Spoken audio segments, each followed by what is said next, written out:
A jdete jako to, si to zkusit, jo? Nebo? Ne, to je otočený. Co? Otočený pořadí.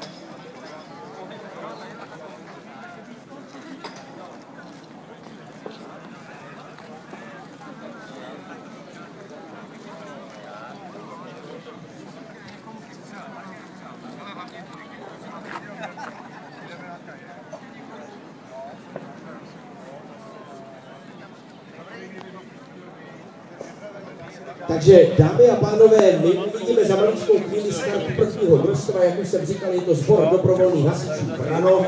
Já vám pak o nich povím něco zajímavého, protože chlapci píší, že jsou jedno z nejmladších družstev. Průměrný věk mají asi 62 let, celkem průměrný dohromady 680. My si to potom podle občanských průkazů všechno překontrolujeme. A Hanička a Karel Šímovi by měli být připraveni k tomu, aby nám odstartovali toto první družstvo. Chlapci, je to na čas, je to o ceny, tak se snažte, ale zase nám tady nevypuste duši, ať se zase všichni ve zdraví vrátíme domů. Takže můžeme jít na to. Já poprosím Karla a Haničku, je to už teď na nich, aby to odstartovali.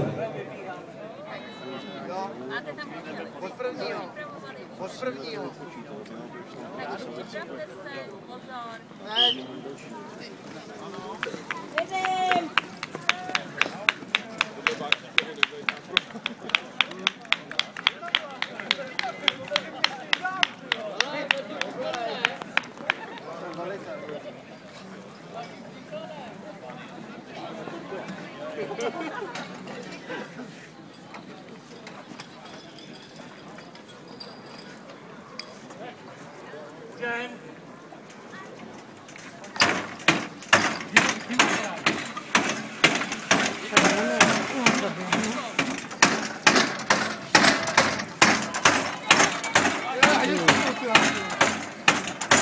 To je mrzmota.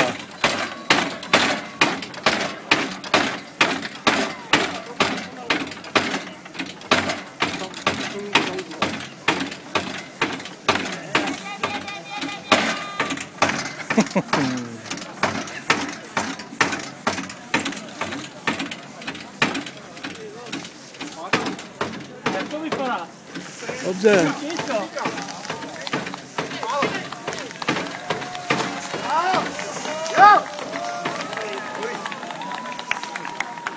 Dobrý, připojí já ty to. Děkuji za vodu, že mi dal domovou.